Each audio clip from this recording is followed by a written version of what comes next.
Hello and welcome back to Massalia Tales. In the previous episode, Cretheus was in trouble. He had to sally out against a Parthavan army in Seleucia, where the enemy had a gigantic advantage, his lines being heavily pressed. Both sides were worn down in the conflict, but eventually desperate attacks by cavalry eventually drove the Parthavans away. Artemios was wandering through the steppe, waiting for Arche Bosphorus' reinforcements to catch up so he could help them advance on the Cateoroi. We also gained a new client state on the Black Sea, Trapezoros, who joined us freely in exchange for trade. After rebuilding his army, Cretheus was able to move north towards Hatra, another Parthavan settlement that was only lightly defended. The balance bar was sufficient that he decided to try and siege them out, but when he came back the next turn, it seemed the enemy had mysteriously strengthened, so now he's not sure what to do. Let's continue. Under the protection of distant Massalia, the Hellenization of the Black Sea coast was resumed. Cities once swayed by the influence of Greece found that once again adopting the ways of these mysterious foreigners was a ticket both to the markets of the world and to preferable diplomatic treatment.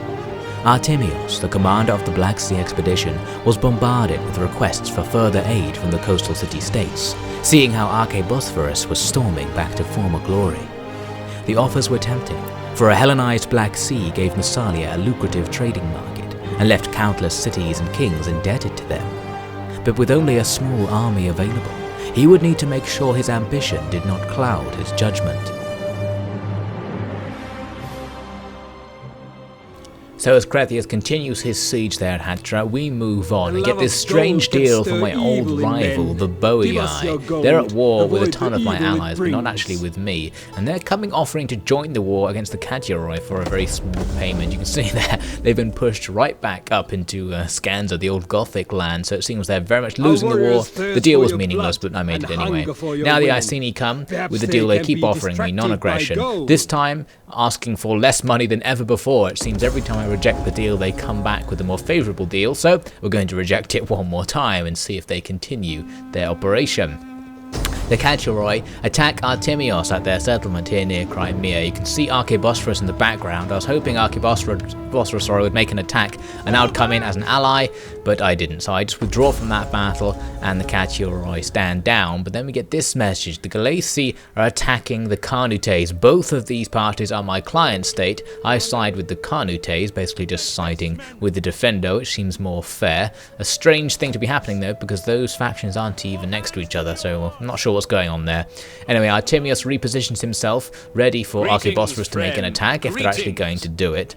And now I'm going to ask Trapezoros, my newly acquired client state, to join a war that I'm engaging against the Gallaeci. This is a small faction, you can see it right next to Trapezoros, just north of them. So I send them a nice big sum of money to come and join the war. You can see Trapezoros has 2 stacks of troops, easily enough hopefully to overcome this enemy and destroy them, so that should yet again spread some Hellenic city-states throughout that region. Now the Gallaeci being at war with me is a problem because, as we saw previously, they for some reason have a stack in my territory already. The nearest army I have to deal with them is Eurysthenes and the Beacons of the Desert right back here near the border with Carthage, so they're going to have to sail out to come over to Iberia, which is otherwise unmanned. It's going to take several turns just to reach Carthage, and then they'll have to march west across land, so it's going to be probably 5-6 turns before they reach this area of western Iberia, so the enemy can really do what they want. Cateoroi attack us once again, so Arche Bosphorus failed to make an attack. You can see here they actually defeat those some Cateoroi forces over there in the west, so they're off doing their own thing, and then the Gallaeci indeed make an attack on the nearest settlement, Oripo. So we've got our garrison army inside. It's not all that bad, and the balance bar isn't all that far in the enemy's favour, but overall it doesn't look good. The enemy has a lot of infantry, inferior to ours, but vastly superior in number and training, plus they have a skirmishing advantage, which means they can whittle us down. So the battle begins. They're attacking our town here from the north and south. I've got my hoplites defending the choke points as usual. I'll be able to form hoplite phalanx, which will massively increase the defensive abilities of these men and stop the enemy from getting inside, even with their giant mass of troops. So first we just wait for the enemy to move up and engage. Here come the first troops, some swordsmen. They'll be able to bombard my troops with javelins before they engage, but the hoplite phalanx is able to resist that, and then they'll just form up and let the enemy charge into them. The enemy can pile in with as many units as they want. They're not going to move the phalanx back. The phalanx has very good defensive abilities, minimal offensive ability, so basically it's going to stand there while the archers behind are going to fire over the top and whittle down the numbers of the enemy units, and that's going to work very well, especially in the first part of the battle where the archers actually have ammunition. Of course, that plan can't last forever. The enemy can outdo that with numbers alone. It's now a little bit later. You can see they've committed pretty much everything to these fights, mainly focusing on two approaches here. You can see they've got a huge column of troops, probably 100 men deep, facing off against the Hoplites, 4 or 5 men deep, but we're not moving. We're well able to resist the enemy.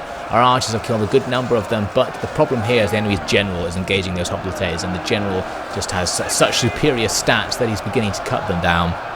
Not so bad here over with the citizen hoplites, who are resisting against the enemy's generic troops, but these guys do have inferior stats and the enemy's normal troops will slowly be able to take them down. The archers still doing their job, probably running low on ammunition at this point, firing very sporadically, occasionally deciding to just hit the enemy with a volley. Those volleys do good damage when they hit though, especially at close range. You can see I've also got a free approach which allowed me to move units outside the town, so I'm going to start coming around behind the enemy's main formation. I've got 2 units of citizen militia, first driving away those skirmishers there, and I've got a unit of armed citizenry which is also driving away skirmishers, and they're just going to drive them as far away from the town as possible. They can't catch them, they're too fast, so they'll just effectively defeat them by forcing them to the edge of the map. This other unit of skirmishers would have completely destroyed these militia from behind by just keep hitting them with stones, so I needed to sacrifice one of the units of militia to chase them off the map as well, leaving me with only 1 unit to actually make this rear attack. I was hoping for a more decisive engagement behind the enemy's lines here. But the militia come in, they make their rear attack, and it doesn't really do anything. I think the problem here is that the enemy's line is so thick, I'm not actually engaging any regiment from the front and back at once. They've both turned out and are just all facing me on the front, so it doesn't inflict a morale shock or anything like that. So all we've done is just escalate the engagement. We now just got more troops engaging them, and those citizen militia are actually vulnerable to a rear attack themselves, which is a problem. The Hoplites fighting on this road approach have lost almost half their men now fighting the enemy's general. They're really struggling here. The general's lost a lot of men too, especially to the archers, but it seems they're going to break through quite soon. I'm moving citizen militia from another approach in the west here to help defend if they do break through. You can see here they only attack with 1 unit on this front, so we're pretty safe. I've got Hoplites fighting them and archers making very ineffectual charges into their flank, really hoping to morale shock the enemy and just get them to leave with many of their troops left, but it wasn't happening. The enemy are pressing their attack very strongly. What is Iberia? Is it part of Greece? Is it part of Africa? I can hardly tell these days. We've been enslaved by overlords of all kinds. These people dress our gods up in robes and tell us we are now citizens of these mighty empires. It is their sweet-talking way of telling us we shall do all of their work for them and get nothing in return. Well, no more of this. The Massalians have shown they're more interested in their northern bedfellows than us, as if there was any doubt. Now, we shall make them regret disrespecting our people. Down with Eusebius, down with Massalia. My citizen militia, now behind the enemy's lines, are running into some trouble because some of the enemy's cavalry who routed and have come back from routing have trotted into the back of their unit, causing them to be shocked by a rear attack.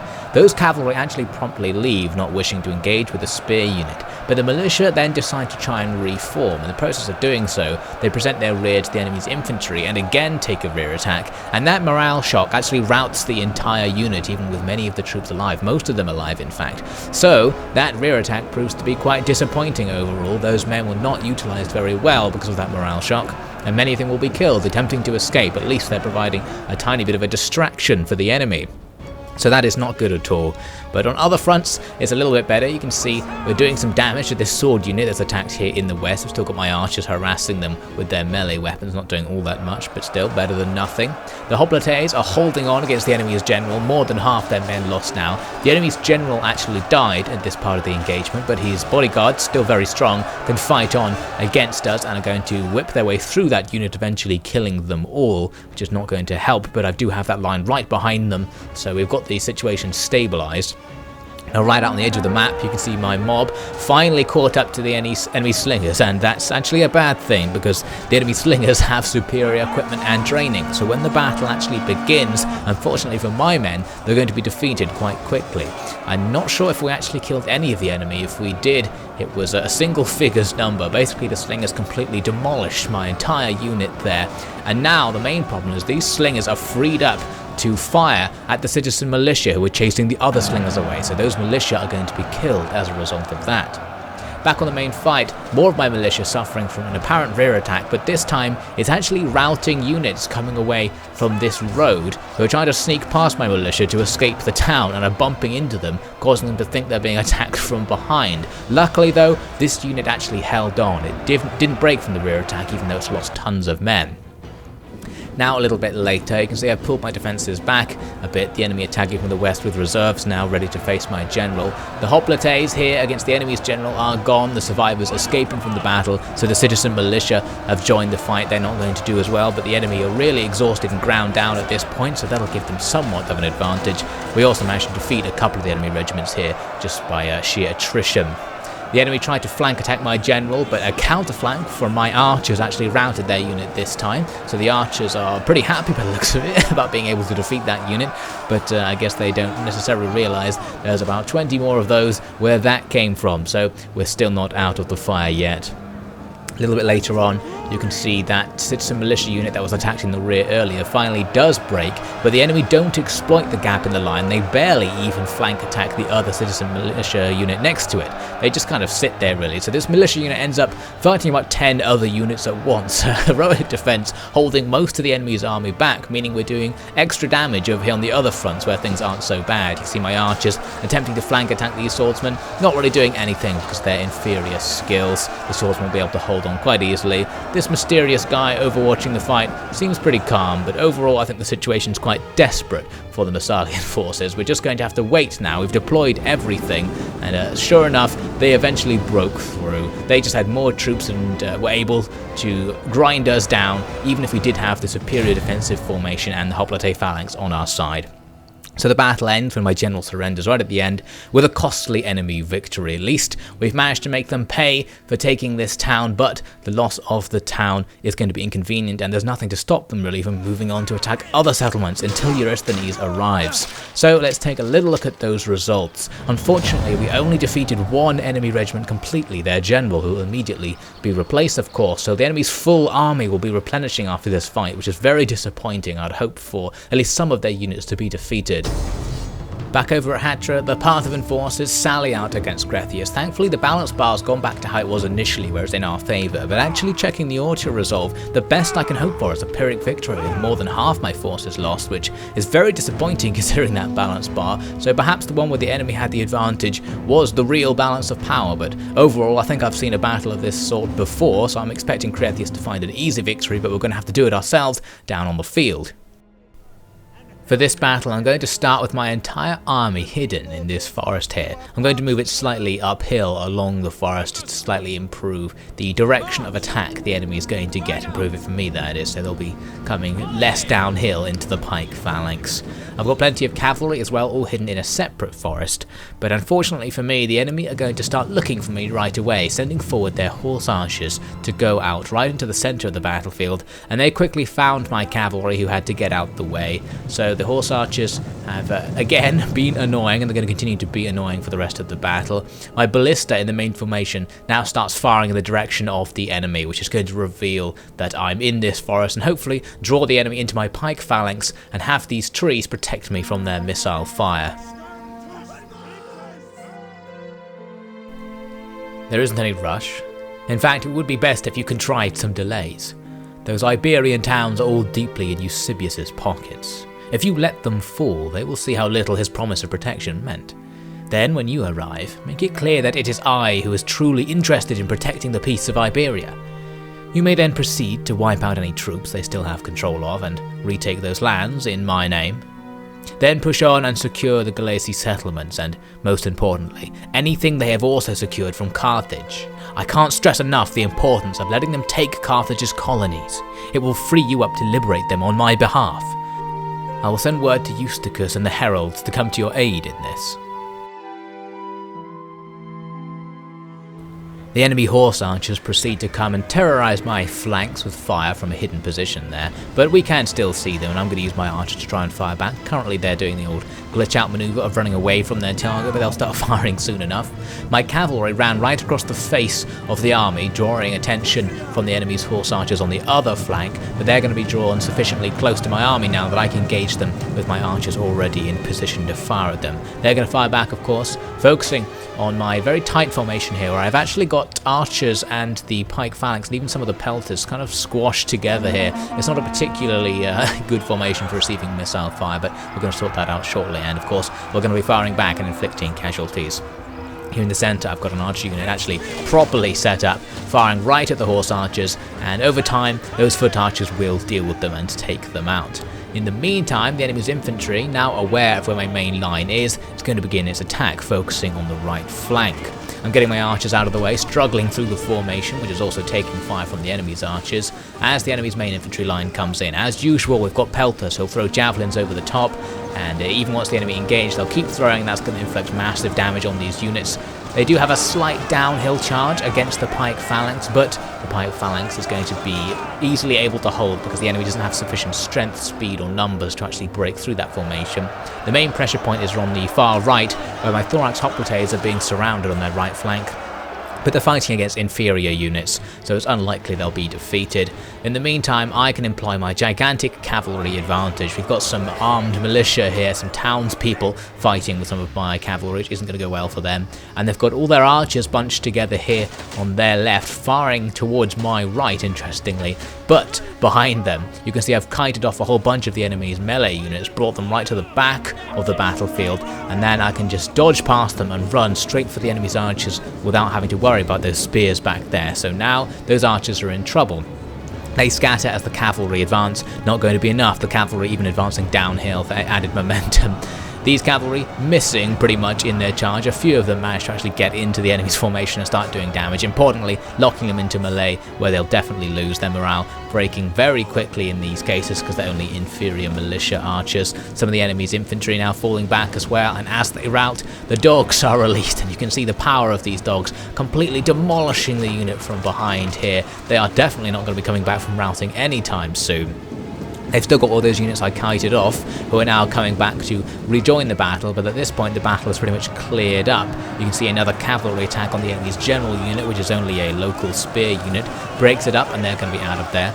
Next to them they've got a heavier unit, but again I can just get some cavalry ready and do a nice cavalry charge into their rear using a shock cav unit here. Unfortunately they're exhausted and it's uphill, minimizing the impact of this charge, but it does enough. They get about halfway into the enemy's formation, the enemy breaks and the survivors are now totally surrounded, so they'll struggle to escape and are generally going to be slaughtered as they're trying to get out. So at this point the enemy's army has taken huge losses. Some of their forces still haven't even engaged in battle, but they're not going to need to. We can just surround them, and a little attack on their unit makes them rout without having to do too much damage. A fairly easy, decisive victory, as predicted. Very much going against what the balanced bar showed there, but anyway. This means that Hatra's garrison is now super depleted and they're out of supplies anyway, so they're going to surrender at the end of the end turn sequence. Very handy. Let's have a little look at the battle results to see how it went. Not expecting anything particularly surprising. You see we lost only a minor number of troops, the enemy losing tons of troops, pretty much all their units gone except for half a unit left. I'm going to take slaves from the captives and then wait for the enemy to surrender. You see, interestingly though, a new Parthavan army approaches from the south, going towards Seleucia, then a small group coming towards Hatra from the south as well. At the start of the next turn we do get the settlement, but we also have bad news, desertion at Seleucia and a food shortage. It seems that taking the settlement of Hatra has completely floored my food supply. Similar to how Seleucia was, this settlement is built with loads of food consuming buildings, so it has a massive negative draw on the food supply and has taken it really into the red. This means that all of my units are now going to suffer from attrition, which is a horrendous thing to happen, so we're going to have to try and deal with this as soon as possible. I can destroy buildings or attempt to convert them in order to try and get rid of some of the food penalties, and the other way I can resolve the food problem is to start untaxing provinces that already have a food deficit. So a couple of these ones up in Gaul and Germania don't really produce any food, so untaxing them makes the food go back positive again, so we're okay in the short term. We're going to need to sort that out obviously, so we can get the taxing going again. Does mean though that we're not going to get any replenishment this turn, and in fact are going to take attrition, which is going to be a huge problem, especially with a Parthavan full stack now approaching, that which you're going to have to deal with. The garrison at Seleucia probably isn't strong enough to hold them off on its own, meaning Cretheus can't continue against the Parthavans and would have to move back. I checked to see how they're thinking about the war. They would be willing, possibly, to have peace and even be my client state, suggesting they're on the back foot here. But at this point, I wanted to take a gamble. I thought I could take more of Mesopotamia, which would be useful for me, and perhaps just make the Parthavans a client state when they only have one province left to minimize their power. So I decided that I would recruit a new army and use mercenaries to fill it out here in Seleucia. The general leading them is a member of the Timukoi. His name's Epaphroditos, and he is going to get all of these Eastern style archers and spears to basically sit in the town now. This should dissuade the Parthavans from making a siege assault right away when combined with the garrison, because we'll have roughly equal strength, hopefully. Now back up in the Crimean front, you can see that Arche Bosphorus' main force has moved west, perhaps attacking another Katiaroi settlement, but I think it's actually pursuing one of their armies. It's got a little bit fixated on attacking them and is ignoring the war target, which is the one right next to Artemios. So we're going to have to just hope they come to their senses in order to force them to make an attack that we can support for them. They do have more armies over to the east, currently recruiting more troops, so perhaps they will come over and make this attack. If you pay them well, they'll fight anyone, even their old paymasters. Don't worry, I've seen it enough before. Half of those men Cretheus marches with call Parthavan master. You just have to keep a firm hand with them. Lord Cretheus knows how to win a battle, and I've seen his every trick. And I mean all of them. He comes to my wife's parties often. That's how I got invited on this campaign, in fact. I've seen too much to be left in Massalia. Nothing to be scorned, really, but some people don't see the importance of keeping a family's noble blood pure. Anyway, you needn't worry yourself. We've got more than enough men to face those scurrying rats. Now, let's find some food. The Timukoi has allowed me quite the budget, so don't hold back. Back near Iberia, Eurysthenes continues his suspiciously slow journey over towards Carthage, taking a very long time to sail over there, while the Gallaeci are now currently rebuilding their forces in the newly captured settlement of ours. They of course can move right on to Abora whenever they want. It is a walled settlement though, which will definitely slow them down if they want to make an engagement. The garrison is decent, perhaps enough to resist a full stack if the defences afforded by the walls are enough to enhance their power. In Britain, I noticed a suspicious situation where the Iceni have put stacks on both the roads leading to Heracleides' fortified position, so we'll have to see if anything comes of that. And next, the Boii suddenly declare war on me right after joining me in that war against the Katiaroi. And they're really backed into a corner. They're at war with half the world. I'm not 100% sure what the logic behind this move is for the Boii. Perhaps there isn't any, so I will accept their declaration and expect fully nothing to come of that. Now the Gallaeci indeed move on to Abora and they attack Carthaginian holdings in northern Iberia. And right after that, the Parthavans move up to begin their siege at Seleucia. Thankfully they don't go right into a siege assault, so we are going to have a chance to start moving in reinforcements. So there's the bad news. We also have bad news. Attrition everywhere. That's as a result of that food shortage in the previous term, but that's not going to happen anymore. This is especially bad news actually for the garrison of Seleucia, because it meant they took double attrition, both the siege attrition and the food attrition. So their forces, the recently recruited mercenaries, are really weak, and the garrison will have the same problem as well.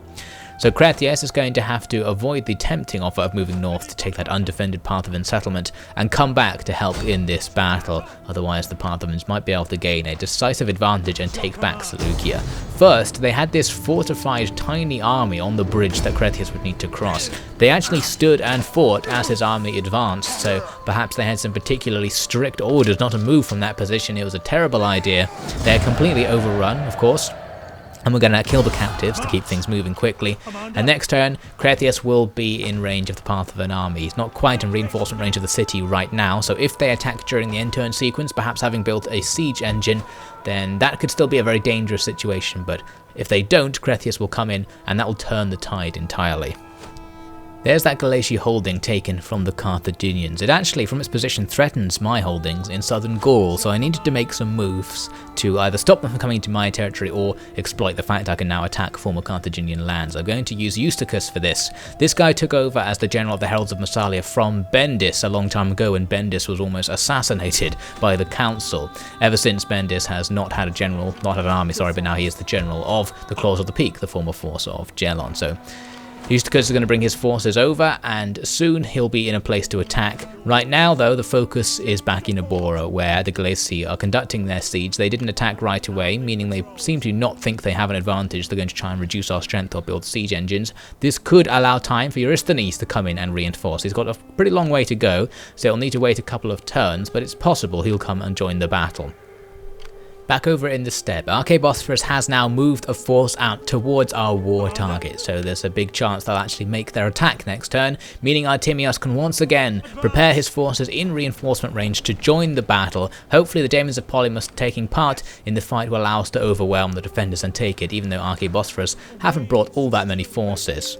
I also spotted that Spartan army again, still hanging around nearby, and looking at it, it's a really strongly composed army with loads of experience. This is probably the sort of army that would be a match for the Daemons of Polymus. It's just as powerful, but luckily right now it's really weak, and Sparta are one of our closest allies, so no threat from them, only threats for our numerous shared enemies. Now moving on, the Cateoroi want a peace treaty. They actually want me to pay for the peace treaty, so they obviously don't want it that badly. Of course, this is not going to be acceptable for me for many reasons. I do my usual switch of seeing if they will be my client state and accept peace. They say no, but then do offer a white peace, which I'm going to reject because we still have war aims to achieve here. Next, the Gallaeci come with an incredibly cheeky peace deal. They want peace, they're going to give me a small amount of money and become my client state. So basically, they were my client state, declared war, attacked out, took more territory, and are now going to try and avoid repercussions by going back into clienthood so that I can't fight them. This is a very easily rejectable deal. We're going to continue that war. Parthavan don't attack as we go past their turn there, so it seems Seleucia is going to be safe. Cretheus will have time to come and reinforce, which is quite handy. And we learn there that Arche Bosphorus is attacking Sakarauka, the guys the Spartans are standing next to, so I'm not sure they're going to attack them right away, but perhaps we'll see that war continue. Unfortunately, the war target was actually that army rather than the settlement, so now our target isn't the settlement. I'm not 100% sure the army that's moved up to attack is going to make its offensive, and while looking around I noticed that they incredibly have their own army called the Daemons of Polymus. It seems we've inspired Arche Bosphorus to create their own elite force, only 2 regiments in it right now, so it seems the Daemons of Polymus now have some direct rivals in the area, a bit of friendly rivalry, perhaps that'll spur them on to greater feats. So I'm going to try and sort out the war targets to persuade them to attack the correct target this time. At Seleucia, the Parthavans didn't make that attack, as I said, but the garrison inside is now looking pretty weak. They're at about half strength now, so they're going to need Cretheus to step in and help them out. He comes down, and when he engages them, the balance bar is pretty far in our favour, but it turns out not enough for us to avoid massive losses in order to resolve or even chance of defeat, so we're going to have to fight this one ourselves. Luckily, it should be relatively easy. Cretheus is going to be backed up by half of the garrison army at half strength, and Epaphroditos leading those mercenaries who'll be able to nicely outflank the enemy. So with any luck, this will be a nice, easy one. We'll see this battle and the continuation of the battles on our other war fronts in the next episode. Artemios waited at the head of the increasingly frustrated Daemons, watching Arche Bosphorus pursue vendettas against the Cateoroi warlords who had oppressed them, without consulting their Massalian allies or stopping to secure them lodgings in occupied settlements. The Daemons had to spend multiple winters on the empty steppe, noticing that their fortunes had plummeted since Eusebius returned home.